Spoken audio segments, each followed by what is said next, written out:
Àwọn ọlọ́pàá lé Adigunjale mẹ́rin bíi Ehoro ní Sango, ọwọ́ bá méjì nínú wọn. Ọwọ́ pálábá méjì nínú ikọ̀ Adigunjale ẹlẹ́ni mẹ́rin kan ti ségi nípìnlẹ̀ Ògùn. Níṣe làwọn afurasí náà ń fi ọkọ̀ wọn gbèrò láti ja àwọn èrò ọkọ̀ ọ̀hún lólè, èyí tí wọ́n fi ń dáṣà one chance. Àmọ́ àwọn ọlọ́pàá kẹ́fín wọ́n sì gbáfiyá wọn títí tọ́wọ́ fi bá méjì nínú wọn. Orúkọ àwọn méjèèjì tọ́wọ́ bà tẹ́ ń wo fọ́tò wọn yìí ni Aliu Oyetola ẹni ọdún márùndínlógójì àti Ṣèyí Afọlábí ẹni ogójì ọdún.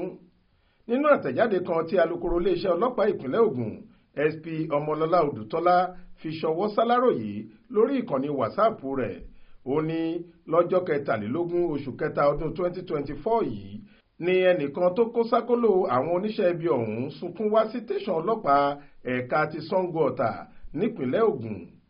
Onítọ̀hún ṣàlàyé pé níṣe lòun wọ ọkọ̀ ayọ́kẹ́lẹ́ Toyota Corolla tí wọ́n fi ń ṣe takisí ọjà Ìjàkọ níjọba ìbílẹ̀ Ifọ̀ lòun ti wọkọ̀ ọ̀hún. Ìlú Ìtorí níjọba ìbílẹ̀ Ewékòró lòun sì ń lọ. Àfi báwọn ṣe dé ìdajì ọ̀nà tí ìlú yí padà, orin eégún dorin orò. Níṣe làwọn tóun rò pé èrò ọkọ̀ bíi tòun ni wọ́n nígbà tóun wọlé di Adigunjalè ni wọ́n bá yọ nǹkan ìjà sóhun. Wọ́n fipá mú òun láti kó gbogbo dúkìá tó wà lọ́wọ́ òun fún wọn. Ó ní wọ́n gba fóònù ìgbàlódé smartphone òun tí iye rẹ̀ jẹ́ ẹgbẹ̀rún lọ́nà márùndínláàádọ́rùn-ún náírà 85,000 naira. Wọ́n fa owó tó wà nínú àkáǹtì tóun fi ń ṣe okòwò POS òun yọ. Iye owó náà jẹ́ ẹgbẹ̀rún mẹ́tàlélọ́gọ́fà náírà 123,000 naira. Bẹ́ẹ̀ ni owó bébà ìyẹn cash tó wà nínú wọ́lẹ̀tì òun jẹ́ ẹgbẹ̀rún márùndínláàádọ́fà náírà 105,000 naira.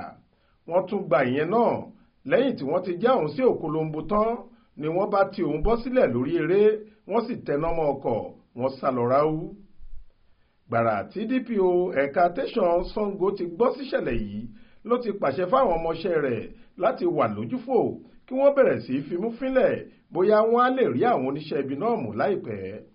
Ní ọjọ́bọ̀ tọ́sídẹ̀ẹ́ ọjọ́ 28 oṣù kẹta yìí, àwọn ọlọ́pàá ń ṣiṣẹ́ pàtiróòlù wọn lọ jẹ́ẹ́jẹ́ lágbègbè Ìtorí.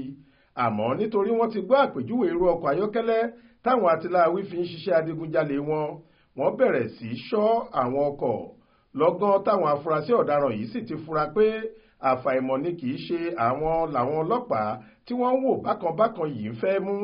Wọn ò ṣe méjì, níṣe ni wọ́n bẹ́ jáde nínú ọkọ̀ Toyota Corolla wọn ni wọ́n bá júbà Ehoro, wọ́n ń sá lọ.